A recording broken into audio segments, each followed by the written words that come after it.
அனைவருக்கும் வணக்கம். பாரம்பரிய திருவள்ளுவர் குலவம்சம் பிரசன்ன ஜோதிடர் சுபமாரிமுத்து திருப்பூர்லிருந்து இந்த பதிவு உங்களுக்காக 26/7/2024 இன்றைக்கு அற்புதமான வெள்ளிக்கிழமையில் உங்களுக்கு ஒரு அற்புதமான ஒரு பதிவை உங்களுக்கு சமர்ப்பிக்கிறேன். இன்றைக்கு ஒரு முக்கியமான தகவலை இந்த உலகத்துக்கு அரங்கேற்றம் பண்றேன். யாருக்குமே தெரியாத ஒரு பெரிய ஒரு ரகசியம், ஒரு பரம ரகசியம். அந்த ரகசியத்தை நீங்க தெரிஞ்சுக்கிட்டா உங்க கர்ம வினையெல்லாம் குறையும். அதற்காக இன்னைக்கு ஜாதகத்துல முடக்கு தோஷத்துல இருக்கக்கூடிய ரகசியத்தை தான் இன்னைக்கு உங்களுக்கு சொல்ல போறேன். யாருடைய ஜாதகத்தில எல்லாம் முடக்கு தோஷம்னு ஒண்ணு வந்ததோ, அந்த முடக்கு தோஷம் எப்படி வந்ததுன்னு கேட்டீங்கன்னா, ஒரு அப்பா சூரியன் என்ற நட்சத்திரத்துக்கு ஒரு ராசி முடங்கி போகும். அது ஏன் சூரியன் என்ற நட்சத்திரத்துக்கு ஒரு ராசி முடங்கி போகுதுன்னா, ஒரு தந்தை என்பது ஒரு உயிர் கரு. ஒரு அப்பாவுடைய உயிர் கருவில் இருந்து உருவாயிட்டான். ஒரு அம்மாவோட கர்ப்பத்துல பனிக்கூடத்துல கரு உருவாகி 10 மாசம் கிளம்பிச்சு ஒரு குழந்தை வெளியில வருது. வெளியில வரும்போது அந்த குழந்தை எந்த பாவமே செய்யல. அதுக்கு என்னன்னே தெரியாது இந்த உலகத்தை பத்தி. இந்த குழந்தை ஃப்ரெஷ்ஷா பிறக்கும் போதே ஒரு ஜாதகம் லக்கணமே முடங்கிருச்சுன்னா, இந்த முடக்கு தோஷம் லக்கணத்துமே முடக்கிருச்சுன்னா, அந்த ஜாதகர் எந்த ஒரு காரியத்தையும் தலையெடுக்கெடுக்க இயங்க முடியாது. அப்போ அந்த முன்னோர்கள் அந்த காலத்துல அப்பா கட்டிருக்கக்கூடிய கர்மாவை நம்மளுடைய பிள்ளைகளுக்கு டிரான்ஸ்ஃபர் பண்ணிட்டா, இந்த டிரான்ஸ்ஃபர் பண்ண கர்மா தான் நம்மளை வந்து சுத்திக்கிட்டே இருக்கு. அப்போ இதை எப்படியாவது இந்த கர்மா தோஷத்தை இதை நிவர்த்தி பண்ணினாத்தான் பிறந்த குழந்தையுடைய எதிர்காலம் அதோடைய முடக்கு தோஷமாக நிவர்த்தியா. அப்ப அது நிவர்த்தி ஆகிறதுக்கு ஒரு சரியான பாதை நம்மளுக்கு வேணும் அல்லவா. அப்போ அந்த காலத்துல முன்னோர்கள் 21 தலைமுறையில இருந்துதான் ஒரு கர்மாவை கொண்டு வந்தாங்க. ஏன்னா நம்மளை பெற்றவர் அப்பா, அப்பாவை பெற்றவர் தாத்தா, தாத்தாவுக்கு அவரோட பாட்டன் கொள்ளு பாட்டன், இப்படி 33 கோடி பேர் இருந்திருக்காங்க. அப்ப அந்த வம்சத்துல இருந்து என்னென்ன பாவங்கள், என்னென்ன கர்ம வினைகள், என்னென்ன சாப சத்தியங்கள் இவங்க வாங்கியிருந்தாலும் பிளட் ரிலேட்டிவா தான் ஒரு உயிர் கருவுல போய் ஒரு குழந்தை உருவாகுது. அப்ப கடைசியில எந்த குழந்தை இந்த பூமிக்கு வருதோ அந்த குழந்தையும் அந்த பிளட் ரிலேட்டிவா வரும்போது இந்த கர்மாவையும் சுமந்துதான் இந்த பூமிக்கு வருது. அதுக்கப்புறம் அவர் ஜாதகத்தை பார்த்தா, எனக்கு எல்லா திசையும் நல்லா இருக்குதுங்க, என்னால இயங்க முடியல, தொழில் செஞ்சு பார்த்தேன் எதுவுமே நடக்கல, கல்யாணம் மூச்சு பார்த்தேன் ஒண்ணுமே நடக்கல, மனைவி வந்ததுக்கு அப்புறமாவது மாற்றம் ஏற்படுமான்னு பார்த்தேன் எனக்கு எதுவுமே நடக்கல, குழந்தை பிறந்தும் கூட குழந்தையோட வளர்ச்சி எனக்கு சரியா இல்லை, இருக்கிறதெல்லாம் இழந்து இன்னைக்கு கடனாலேயே உட்கார்ந்து என்ன வழின்னே எனக்கு தெரியாம நான் வாழ்ந்து கொண்டிருக்கேன். இதுக்கு எல்லாத்துக்குமே என்ன காரணம் அப்படின்னு பார்த்தா, லக்கணம் முடங்கிருச்சுன்னா அந்த ஜாதகர் ஒரு சிறை வாழ்க்கை போல. அப்ப அந்த சிறை வாழ்க்கையிலிருந்து அவங்களால வெளியில வர முடியாது. அப்ப எவ்வளவு கஷ்டம். அப்ப இந்த முன்னோர்கள் எல்லாம் அந்த காலத்துல செஞ்சதை அவங்கவுங்க பரிகாரத்தை தேடிக்காம அப்படியே யதார்த்தமா வாழ்ந்துட்டு போனதுனால கடைசி சந்ததி எதுவோ அங்கதானே வந்து டெபாசிட் ஆகும். இதுதான் ஊழ்வினை கர்மா என்று பொருள். அப்போ இந்த ஊழ்வினை கர்மா எப்படி போய் உட்கார்ந்துருக்குதுன்னு கேட்டீங்கன்னா, அப்பாவுடைய சொத்து பிள்ளைக்கு தானா, அப்பாவுடைய பாவம் பிள்ளைக்கு தானே. அப்ப இந்த கர்மாவில இருந்து அவங்க வெளியில வரலைன்னா கடைசி காலத்து வரைக்கும், அவரோட ஆயுள் காலத்து வரைக்கும் கர்மா என்னன்னே தெரியாமலே போயிருந்தேன். அப்போ ஒரு ஜோதிடர்னால கண்டிப்பா ஒரு வழிகாட்டியா இருக்க முடியும். அப்ப அந்த ஜோதிடர் எதனால வழிகாட்டியா இருக்க முடியும்னா, அவங்க ஜோதிடர்கள் வந்து கடவுள் நவக்கிரகத்தினுடைய தூதர்கள். அவங்க கண்டுபிடிச்சு எங்க போனா இந்த பரிகாரம் சரியாகுங்கிறது கண்டிப்பா ஜோதிட உலகத்துல ஒரு விஞ்ஞான பூர்வமான உண்மையான விஷயங்கள் உலகத்துல இருக்கு. அப்ப யாருடைய ஜாதகத்தில எல்லாம் லக்கணம் சூரியன் என்ற நட்சத்திரம் எதனால எடுத்தீங்க? சூரியனை யாரு? அப்பா. ஏன் சந்திரன் என்ற நட்சத்திரம் எடுத்திருக்கலாம்ல, ஏன் எடுக்கலைன்னா சூரியன் அப்பா. அப்பாவுடைய உயிர் கரு போய் அம்மா கர்ப்பத்துல உருவாகாம எந்த குழந்தையும் பிறக்காது. அப்ப சூரியன் என்ற நட்சத்திரம் தான் கரு நின்ற நட்சத்திரம். கருன்னு என்ன? அதாவது வந்து 10 மாசத்துக்கு முன்னாடியே கரு ஒரு உயிர் வந்து கருவில பனிக்கூடத்துல உருவாகும் போதே உங்களோட ஜாதகத்தை நீங்க எடுத்து பாருங்க.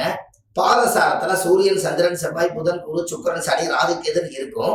அதுல சூரியன் நின்ற நட்சத்திரம் எதுவோ அதுதான் அப்பாவோட உயிர் கருவோய் நின்ற நட்சத்திரம். அங்கதான் உயிர் பதிவு உருவாகுது. அந்த நொடியிலேயே கருவை உருவாக்கிருச்சுன்னா அந்த நொடியிலிருந்தே பாவ பதிவு உருவாகும். இது எவ்வளவு பெரிய ரகசியம்! இது மக்களுக்கு எளிமையா சொன்னா தானே மக்களுக்கு புரியும். எத்தனையோ பேர் விஞ்ஞானபூர்வமா கண்டுபிடிச்சு அவங்க வாழ்வாதாரத்தை உயர்த்திக்குவாங்க. ஆனா பாமர மக்கள் கைவிட்டுருவாங்க. பாமர மக்களுக்கு என்னன்னே தெரியாது. அப்ப நம்ம வார்த்தை சொல்லலைன்னா அவங்க வாழ்வாதாரம் என்ன ஆகிறது, அவங்களோட வளர்ச்சி என்ன ஆகிறது, கடைசி காலத்து வரைக்குமே நம்ம நல்லா திருப்தியா வாழாமையே இந்த உலகத்தை விட்டு போகணும்னு ஏதாவது இருக்கா? கிடையவே கிடையாது. எல்லா மக்களும் செல்வம் செழிப்போடு நிம்மதியோடு சந்தோஷத்தோடு புனிதமான ஆத்மாவா வாழ்ந்துட்டு போகணும். அதுக்காக இந்த ஒரு ஆதிகால பரிகாரத்தை வடிகன் சுப மாரிமுத்து உங்களுக்கு சொல்றேன். நீங்க வள்ளுவர் வாக்கு யூடியூப் சேனல்ல போய் பார்த்தீங்கன்னா 1200 பதிவுகள் ஆதிகால பரிகாரம் நிறைய கொடுத்துருக்கேன். அதுல போய் பார்த்தீங்கன்னா அத்தனை பரிகாரம் இருக்குது. இது ஒரு புத்தகமே ஒரு 3, 4, 5 கிலோவில் எழுதியிருக்கேன். ஒரு ஜாதகத்துல முடக்கு தோஷம் அப்படிங்கிறது என்ன அப்படின்னா, இந்த முடக்கு தோஷம் எல்லாம் கம்ப்ளீட்டா நிவர்த்தி ஆகணும்னா மதுரையில இன்மையிலும் நன்மை தருவார். மதுரையில இன்மையிலும் நன்மை தருவார். பெரியார் நிலையம் பஸ் நிலையம் அருகில், பெரியார் பஸ் ஸ்டாண்டு எங்கேன்னு கேளுங்க. கரெக்டாக இறங்கி ஒரு ஆட்டோக்காரர்கிட்டையோ அங்க பக்கத்துல இருக்கிறவங்ககிட்டயோ கேட்டீங்கன்னா இந்த அழகா சொல்லிடுவாங்க. இன்மையிலும் நன்மை தருவார் கோயில் எங்க இருக்குன்னு கேட்டீங்கன்னா சொல்லிடுவாங்க. கோயில் பேரே இன்மையிலும் நன்மை தருவார் தான். நீங்க கூகுள்ல சர்ச் பண்ணீங்கன்னா அது இன்மைனா என்ன, இன்மைனா இல்லை, நன்மைனா நல்லது. அப்போ இல்லாதவர்களுக்கும் நன்மை செய்யக்கூடிய கோயில் தான் இன்மையிலும் நன்மை தருவார். அதை இன்மை பிளஸ் நன்மை. அப்போ அப்பேற்பட்ட கோவில் இத்தனை காலமா அந்த அமைப்பு எத்தனையோ பேருக்கு தெரியாமலே போயிடுச்சு. அப்போ அந்த ஜாதகத்துல கரு உருவாகும் போதே முடக்கு தோஷம் இருக்கிறதுனால யார் ஜாதகத்துல எல்லாம் லக்கணம் முடக்கு தோஷம் இருக்குதோ அத்தனை பேரும் அந்த கோயிலுக்கு போயிட்டு வந்தீங்கன்னா அசுர வளர்ச்சிக்கு நீங்க வந்துருவீங்க. அப்பேற்பட்ட யோகம் அது சும்மா சாதாரண யோகம் இல்லை. உலகத்தையே மிகப்பெரிய ஒரு சக்தி வாய்ந்த ஆலயம் அந்த கோயில். மதுரை மீனாட்சி அம்மன் கோயில் 3000 வருஷம்னா இன்மையிலும் நன்மை தருவார் கோயில் 3700 வருஷத்துக்கு மூத்தது. அப்பேற்பட்ட கோவில் அந்த லிங்கத்தை பார்த்தீங்கன்னா இங்கிருந்து போன உடனே இந்த லிங்கத்தை பார்த்தீங்கன்னா தரிசனம் கொடுக்குற மாதிரியே இருக்கும். பட்டையெல்லாம் போட்டு அலங்காரம் எல்லாம் பண்ணி அர்ச்சனை பண்ணுவாங்க. ஆனா அந்த லிங்கத்தினுடைய டைரக்ஷன் அழகா திரும்பி அந்த பக்கம் இருக்குது. பின்னாடி ஏன் நிக்குதுன்னு பார்த்தா சாமி லிங்கத்துக்கு மேல பார்வதியும் சிவனும் லிங்கத்துக்கு காட்சி கொடுக்குறாங்க, லிங்கத்துக்கு பூஜை பண்றாங்க. இந்த உலகத்திலேயே அம்பாள் சன்னதி தனியாகவும் சிவன் சன்னதி தனியாந்தான் இருக்கும். ஆனா இன்மையிலும் நன்மை தருவார் கோயில் போய் பார்த்தீங்கன்னா சத்தியம் சிவன்கிறது பார்வதியும் சிவனும் ஒரே கருவறையில இருந்து தன்னுடைய லிங்கத்துக்கே பாராயணம் பண்ணி அங்க வரக்கூடிய மக்களுக்கு அத்தனை பேர்த்துக்கும் 7 ஜென்ம பாவதோஷத்தை நிவர்த்தி பண்றதுக்குன்னு இந்த கோயிலை முன்னோர்கள் கட்டி வச்சிருக்காங்க. எத்தனை பேர்த்துக்கு இது தெரியும்? ரொம்ப கஷ்டம். இந்த கோயிலை கண்டுபிடிக்கிறது ரொம்ப கஷ்டம். ஆனா மதுரைக்குள்ளேயே இருக்குது. பெரியார் நிலையம் பஸ் பக்கத்திலேயே இருக்கு. சும்மா ஒரு வாக்கிங் போறீங்க இல்லையா, அந்த அவ்வளவுதான். ரொம்ப சுத்தியெல்லாம் வர வேண்டியது. அப்பேற்பட்ட கோயில். அந்த கோயிலுக்கு அடியன் சுப மாரிமுத்து சொல்லி ஒரு 10,000 பேராவது அந்த கோயிலுக்கு போயிருப்பாங்க. அத்தனை பேருக்குமே 100% சக்சஸ். எந்த தோஷம் இருந்தாலும் அந்த கோயிலுக்கு போயிட்டு சரியாய். முன்னோர்களுடைய சாபம், முற்பிறவில செய்த பாவம், இந்த பிறவில செய்த பாவம், பூர்வ ஜென்ம கர்மா, 21 தலைமுறை சாபம், அந்த காலத்து நாகதோஷம், சர்ப்பதோஷம், கால சர்ப்ப தோஷம், செவ்வாய் தோஷம், திருமணமே ஆகாதவங்களுக்கு திருமண தோஷம் எல்லாம் அங்கதான் நிவர்த்தி ஆகுது. குழந்தை இல்லாதவங்களுக்கு போயிட்டு வந்தோடனே குழந்தை கருத்தரிச்சிருது. கல்யாணம் ஆகாதவங்களுக்கு நல்ல வாழ்க்கை அமையுது. தொழிலெல்லாம் முடங்கி கிடக்குதுன்னு சொன்னவங்களுக்கு தொழில் அற்புதமா இருக்கு. உடல்நிலை சரியில்லை, நோயாளியா இருக்கேன், எந்த மாத்திரை சாப்பிட்டாலும் எனக்கு சரியாகலன்னு சொல்றவங்களுக்கு போயிட்டு மாத்திரை சாப்பிட்டா பிரமாதமா வேலை செய்யுது. ஒரு பயங்கரமான வைப்ரேஷன் உள்ள கோயில். திருச்செந்தூர் முருகன் கோயில் எப்படி இறங்கி போய் ஒரு பாதாளத்துல போய் முருகனை தரிசனம் பண்றீங்களோ அதே மாதிரி இது பாதாள லிங்கமா தான் இருக்கு. அது இங்கிருந்து பார்த்தா தெரியாது. நீங்க இறங்கி போய் பார்த்தீங்கன்னா அந்த சுவாமியோட சக்தி அவ்வளவு இருக்கு. அங்க நவகிரகம் சக்தியுள்ள ஆதிகால நவகிரகம் இருக்கு. கால பைரவர் மிகப்பெரிய ரொம்ப பவர்ஃபுல்லான கால பைரவர் 3000 வருஷத்துக்கு முன்னாடியே கால பைரவர் உள்ள பிரதிஷ்டை ஆயிட்டாங்க. வெள்ள விநாயகர் அங்க இருக்காங்க.